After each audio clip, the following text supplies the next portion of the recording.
Hi, I'm Ruby Kramer. I'm a national enterprise reporter. I wrote this story as part of our Deep Reads series, which showcases narrative journalism here at the Washington Post.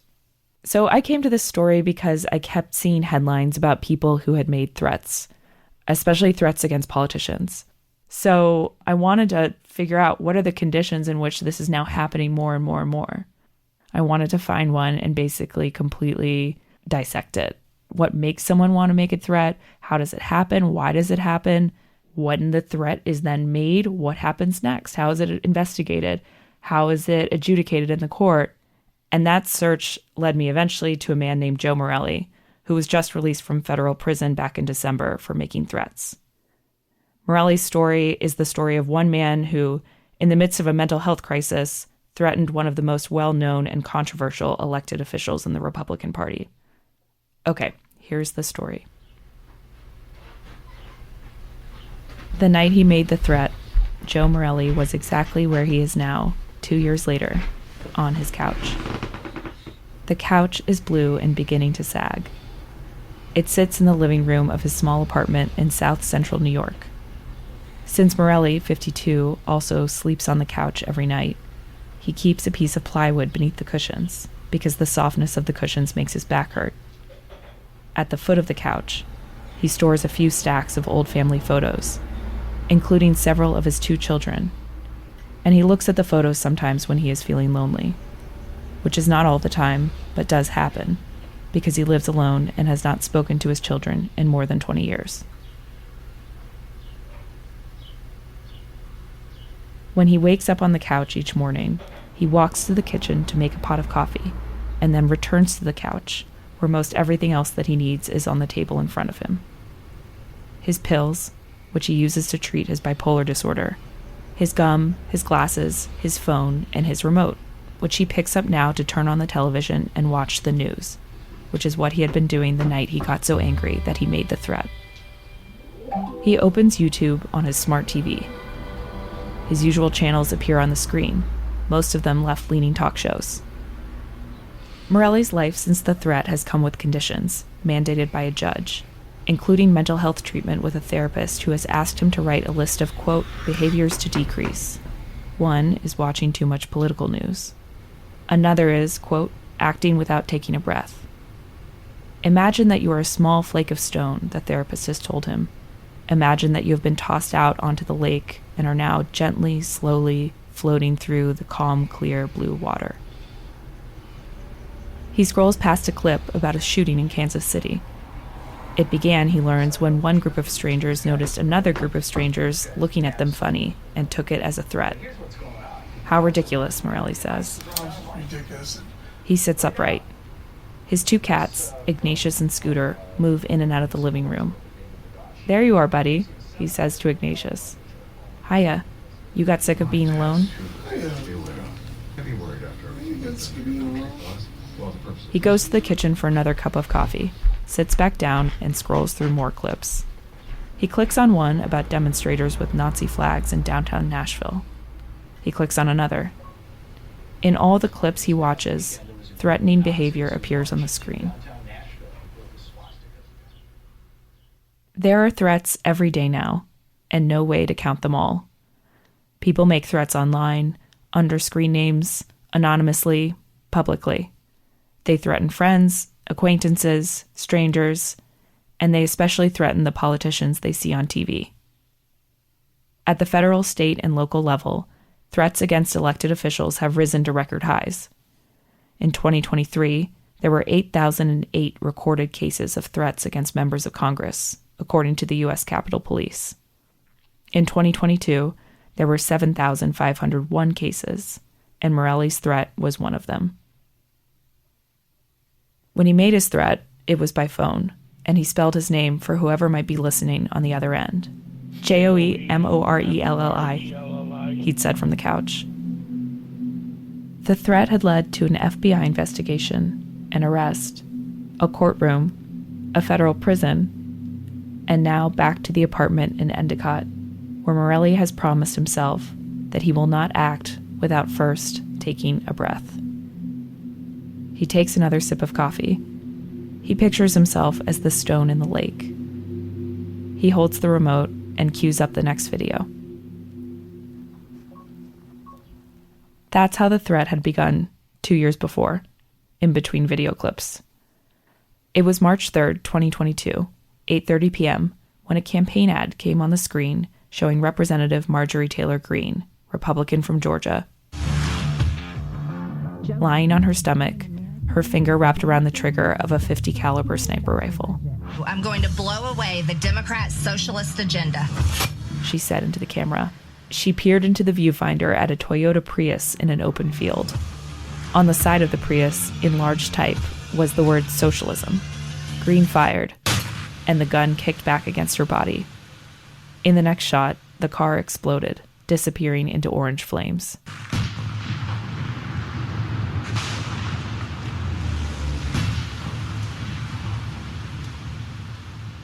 When the ad was over, Morelli had an idea. He was, at the time, in a mixed state of mania and depression. The depression meant that he had been shrinking away from the world, ignoring texts even from his sister, who lived nearby and knew all about bipolar disorder, because she was a psychiatric nurse who treated bipolar patients all the time. The mania meant that, alone in the apartment, Morelli felt his mind racing. Speeding is what he called it.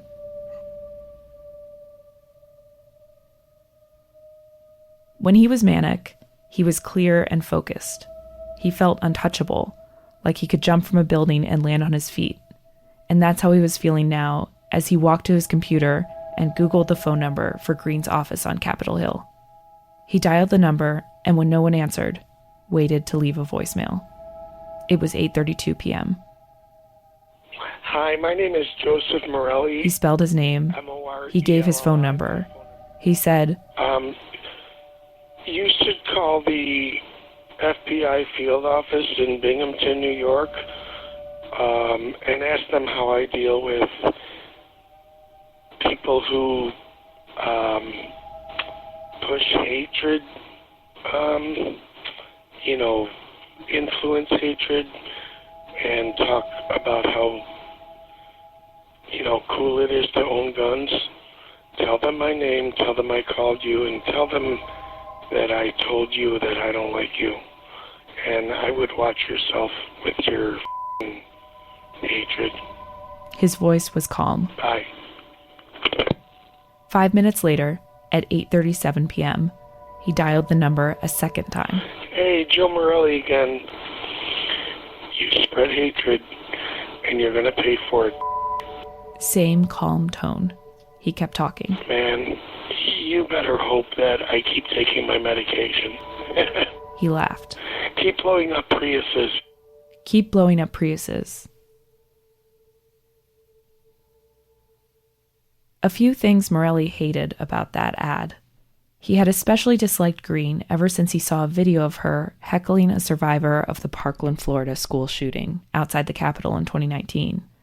He also hated guns, like the one she pointed at the word socialism.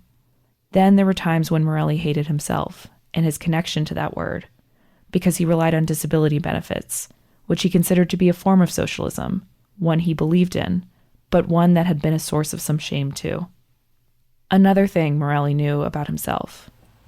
I can be vicious with my words. But nothing he'd ever said or done had amounted to a felony until that night on the couch, when, at 11:11 p.m., he picked up the phone and called Greene again. I really think I'm going to have to cause you harm, physical harm. If you keep up with this hatred and people get hurt, I'm going to hurt you. That was the first of the calls that resulted in federal charges.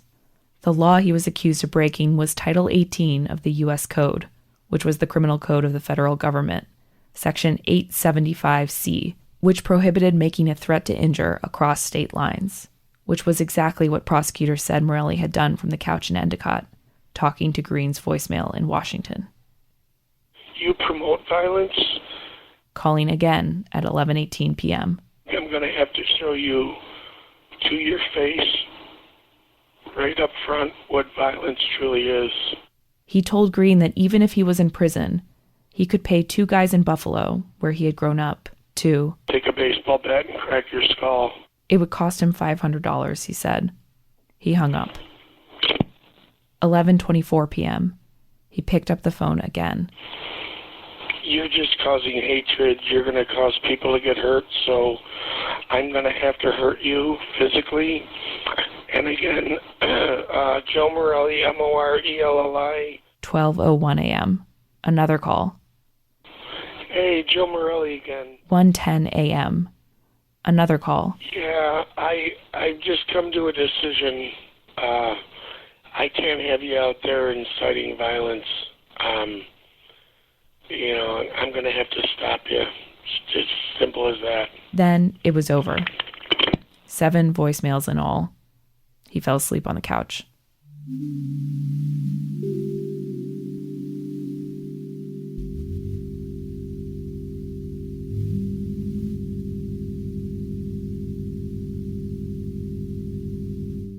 When he woke up the next morning, he tried to remember what he had done. He knew he had given his name, his phone number, the name of his town, and had encouraged Greene to call the FBI. He thought that if FBI agents were going to show up, it would be right away. But no one came. Oh well, he thought. If he hadn't been manic, he might have been more worried, though it wasn't until later that he realized just how manic he had been. 8 days earlier, he had received electroconvulsive therapy, or ECT, to help pull him out of his depression.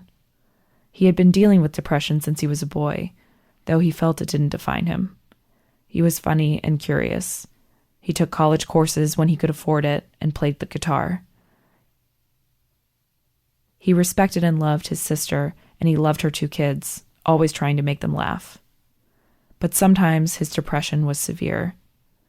He'd been in therapy for years and gotten shock treatments once before, when he had been so depressed he became catatonic, standing in his kitchen, staring into space. That was in 2010, and he believed ECT had saved his life. This time, the reaction had been different. In the hospital, before the anesthesia took effect, he began grasping for his neck.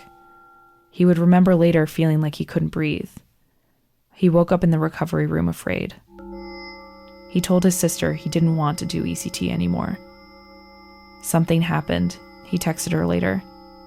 Everything was fine, and then I couldn't catch my breath, and the next day all I could smell was that room, and I don't like that smell. It sounds like a panic attack, his sister wrote back, and Morelli said that was probably it. Now it was March 4th, 2022, and one of Greene's aides, Travis Loudermilk, heard the voicemails and forwarded them to the U.S. Capitol Police, as he did with all the threats his boss received. The Capitol Police ran a search on the phone number associated with the calls, and what came back was a description for Joseph F. Morelli, white, bald, green eyes, 69 inches tall. On March 9th, Morelli got a text from his sister about a movie she wanted to watch, but he did not respond. He hadn't told her about the voicemails. By then, the FBI had taken the case. On March 10th, his sister texted again. How are you feeling? On March 11th, another text. How are you feeling? Send me a text when you get this so I know you're okay, she wrote. I worry. The next day passed, and the next day, and Morelli still hadn't returned her texts. How was yesterday? She wrote on March 13th. On March 15th, a special agent at the FBI's Albany division requested an arrest warrant from a judge, and the next morning, at dawn, Morelli woke up to a bang outside his door.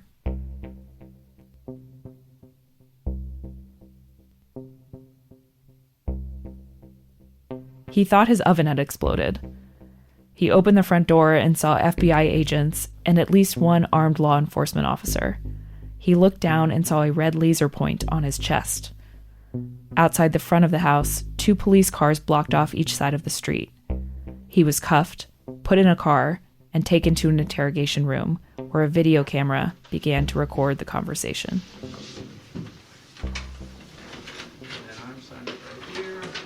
Across the table, 2 FBI agents told him he was being charged with making threats against Marjorie Taylor Greene. Morelli laughed. What did I say? Well, It's funny you should ask. the first agent said. They began to play the voicemails. I can't have you out there inciting violence. Morelli shrugged. Is that you? The agent asked. Hey, it's Joe Morelli again. Where's the threat? Keep listening. The agent said. Yeah, I can't allow you to live anymore. Sound like threats yet? Morelli shrugged again. Joe Morelli, I'm Do you know her, Marjorie? Do you know her, Marjorie? The second FBI agent asked. No. Morelli said no. He didn't know Marjorie Taylor Greene. You didn't actually have any plans to harm her. Morelli said no. He didn't. Or any other politician? No. Oh, I've never owned a gun. I've never owned a weapon. I'm not going freaking DC and crap. I don't barely leave my house. The first FBI agent said he understood Morelli's feelings about politics. Listen, nobody in this room likes any politician. He told Morelli. But you know what I tell myself? Only some of them like, do these that. people, the end of the day, they go to bed and they're not thinking about me. They're not thinking I about know. you. But you took it to another level and now you're in trouble because you thought about this person who never thinks about you ever. It just makes me scratch my leg because you seem like a normal guy. Yeah, I'm getting sick of these bullies. And they're probably responsible for a lot of people dying. I understand. You're mad at them because you think that they're spreading propaganda and hate and harming people. Yeah, I do. Maybe. What did you just do? What's the difference? You're stooping to their level. I put it. I made her feel the way she makes everybody else feel when she does that crap. You know, let her be harassed. Why get yourself involved in this crap? Because I'm tired of people like her doing the same thing. Like, let But her. then you went out and did the same thing.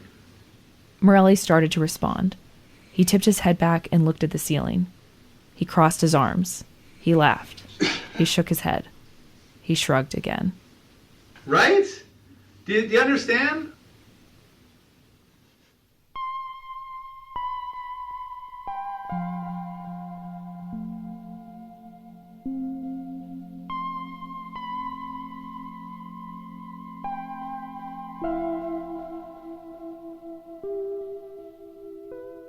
Back on the couch, Morelli turns off the news.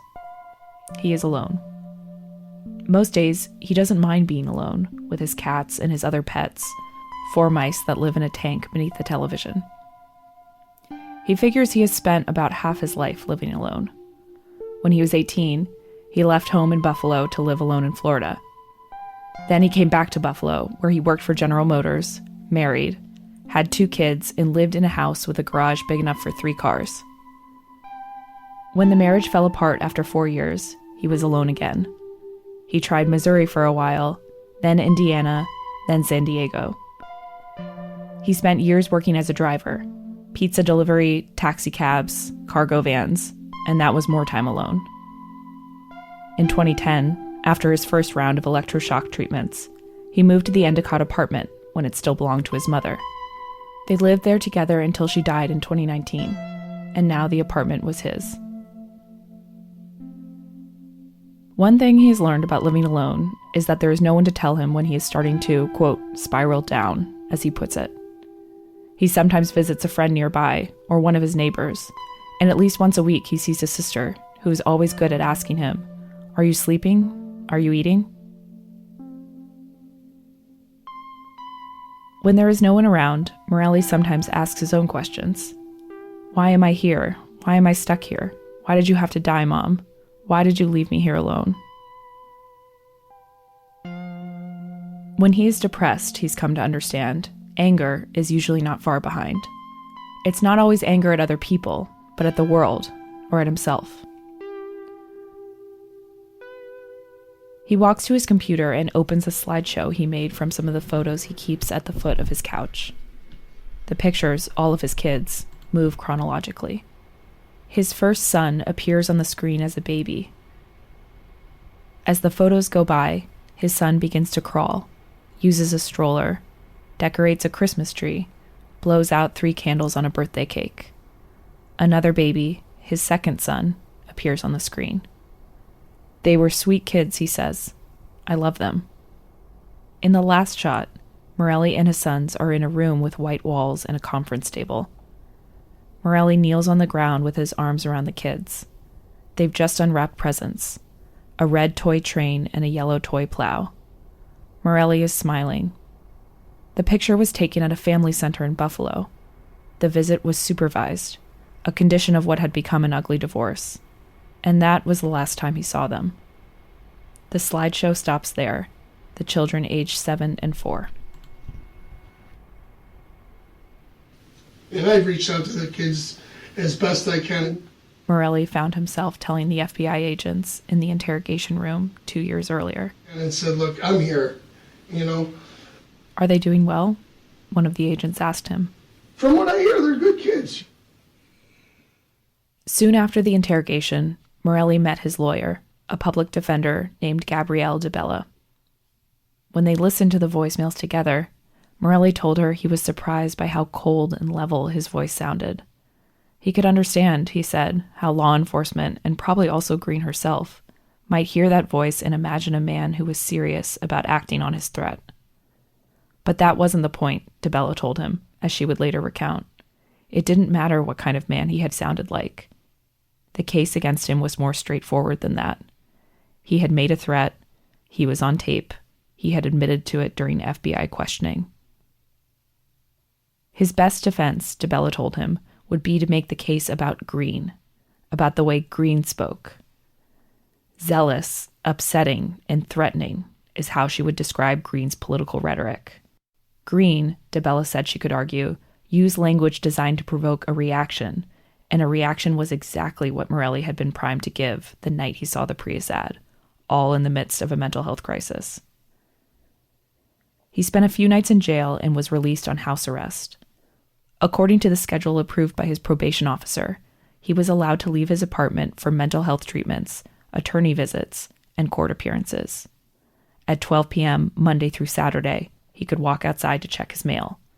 At 7 p.m. on Mondays, he could take out the trash. On Tuesdays, he could go to the grocery store. As the months went by and periods of depression came and went, he thought about what a trial would be like.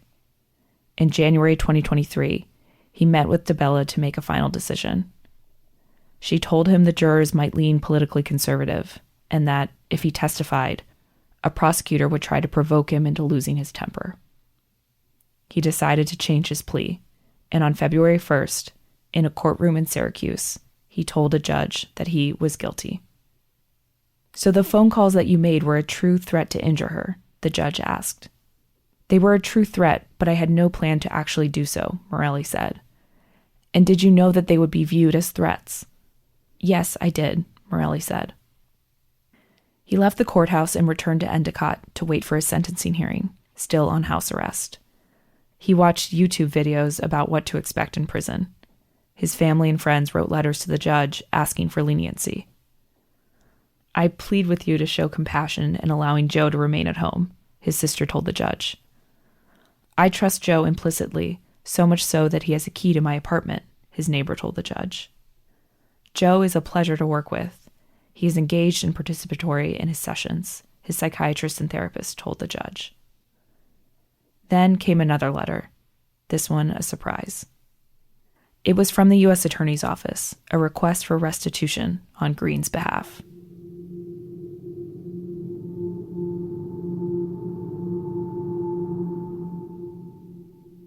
At home in Georgia, the congresswoman had upgraded her security cameras and built a new fence, all as a result of Morelli's threat, the prosecutor said, and Greene was asking Morelli to pay for it. They were expenses she would not have incurred, quote, "but for the defendant's conduct," the prosecutor said in a letter to the judge. The camera upgrades cost $1,375. The fence cost $65,257.49.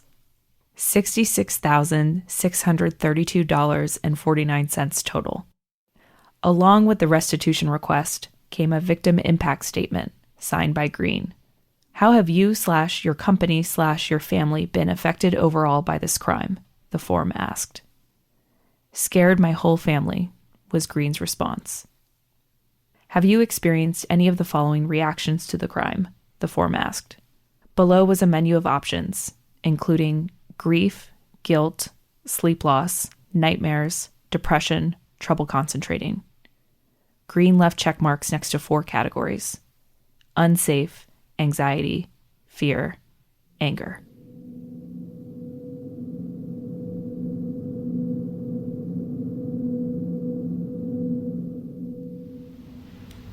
Yes, it made me angry. She was in her Capitol Hill office on a recent afternoon, talking about the threat.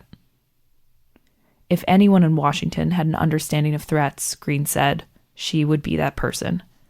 She guessed that she received the most threats of any member of Congress, though the Capitol Police didn't release data like that, even to lawmakers. Morelli's threat had come at a chaotic time for Greene.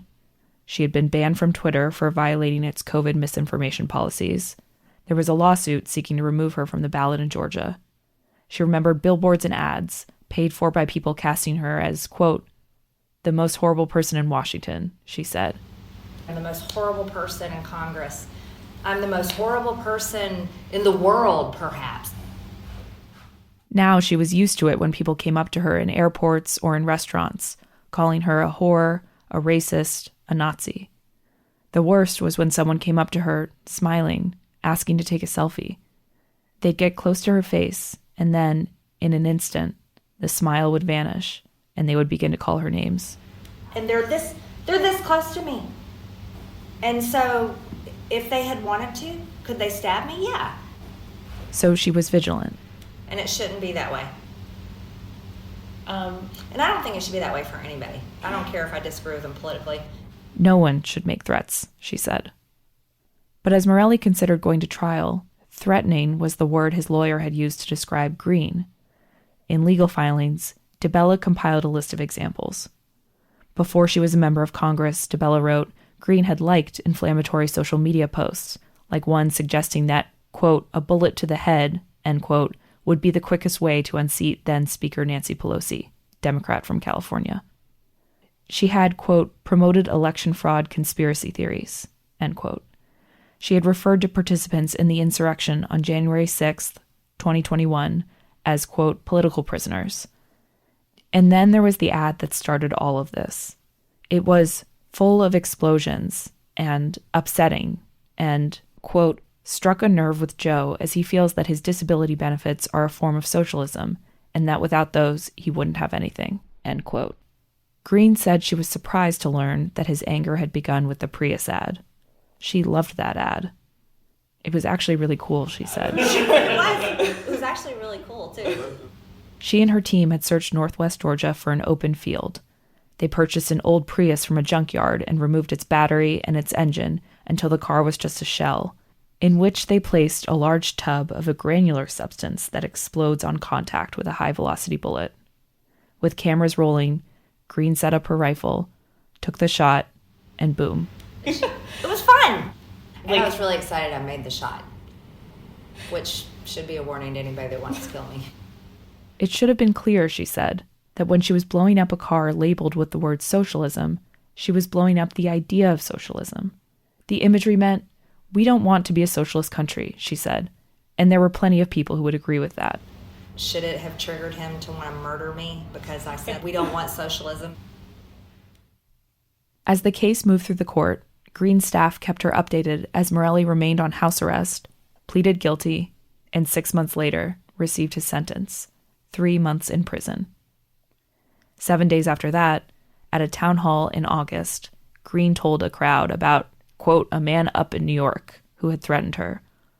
He pled guilty. He didn't even deny it, she said, adding, he's going to be met with a big wall of bullets if he comes to my house. On October 2nd, Morelli reported to a federal prison in New Jersey. A month later, he was back in court, this time at a hearing to decide who should be responsible for the $66,000 security system Greene had installed around her home. So, let's talk about the fence, DeBella said in the courtroom. Greene's aide, Travis Loudermilk, was on the stand. You would agree with me that this is a pretty substantial fence, DeBella said. What do you mean? Loudermilk said.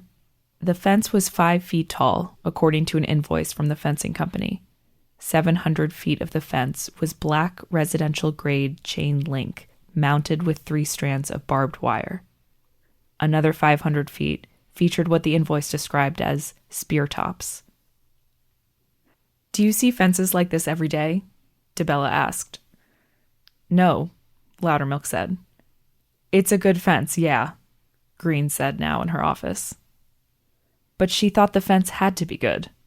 At least 8 times, she had received fake 911 calls alerting the local police to her house, swatting incidents. She lived in a partially wooded area. Geographically, it was difficult to secure. And it was the Morelli threat, the prosecutor argued in court, that made her fearful enough to put up the barbed wire and the spear tops. Greene had not been present at the restitution hearing to see Morelli that day. She had never seen him. Really, she didn't know much about him. What she did imagine about Morelli was that he didn't feel any regret about what he had done. "This is a guy that was not remorseful at all," she said. That was why she checked angry on that form. But there were other reasons too. It made Greene angry that the judge had allowed Morelli to stay on house arrest until he received his sentence. It made her angry that his sentence was just 3 months. And it made her angry again when the judge did not agree that Morelli should be forced to pay for her security system. The prosecution had not proved, the judge wrote in her decision, that Morelli's threat stood apart from all the rest that Greene received. Threats were a frequent part of her life in politics. Greene, the judge pointed out, had said so herself. And that's where the restitution case ended, even as more threats from other strangers continued to come. "They never stop," said Greene. "Never stop."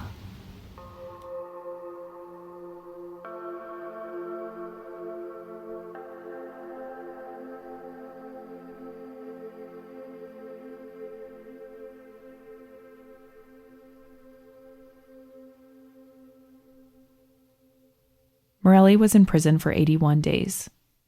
On one of those days, an inmate pulled him aside and told him there was someone he should meet. It was another prisoner named Patrick Stedman, who had only just arrived. Stedman was serving 4 years because he was part of the insurrection on January 6th. He had been convicted of obstructing an official proceeding at the U.S. Capitol, where, according to the Department of Justice, he roamed the halls for more than 40 minutes, entered Pelosi's office, took photos of himself on the speaker's balcony, shouted, "Let us in," outside the House chamber, and later posted on social media, "The storm is here." "You should talk to him," the inmate told Morelli. 2 sides of the same coin. Morelli said okay, but as they introduced themselves to one another, here was the embodiment of all the people he'd seen on TV who had made him angry. But Stedman wasn't on the TV. He was standing across from him, face to face.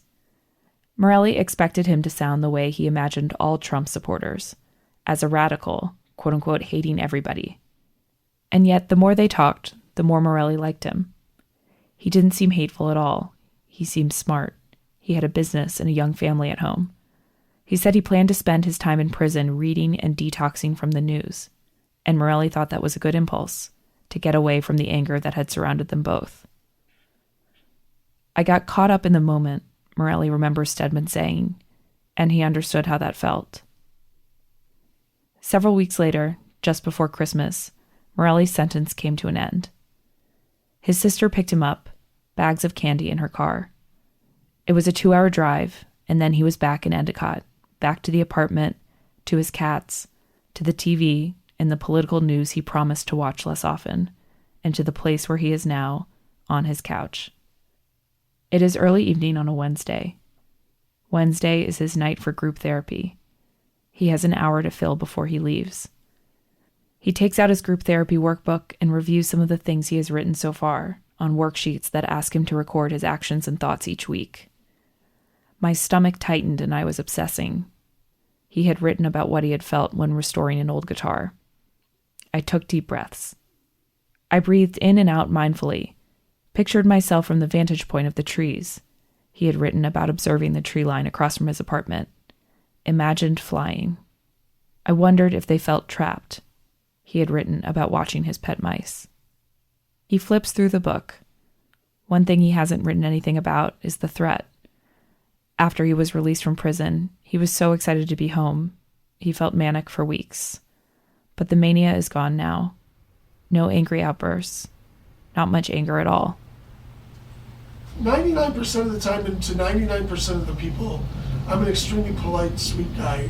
I have anger like everyone else, but to be honest with you, I see people freak out about little He didn't think he was one of those people.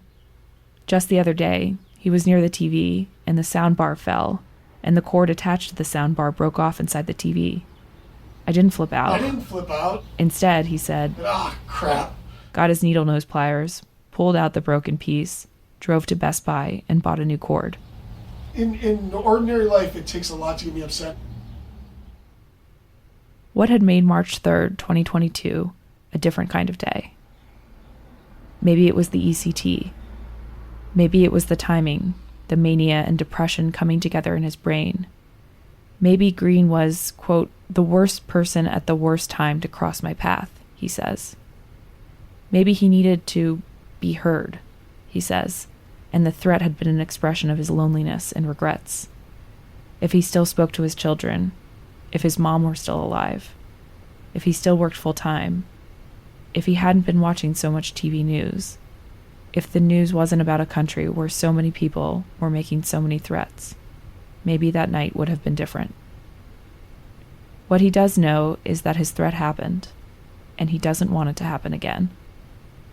Going to jail again isn't what's stopping me, Morelli says. Going to jail again isn't what's stopping me. What's stopping me is I don't want to. He takes a sip of coffee.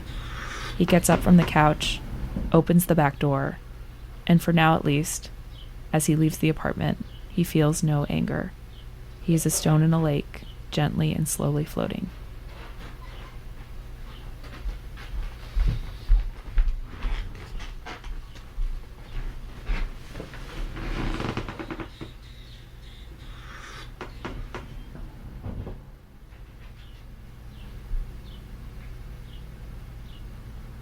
This story was written by me, Ruby Kramer. Sound design and original music by Bishop Sand.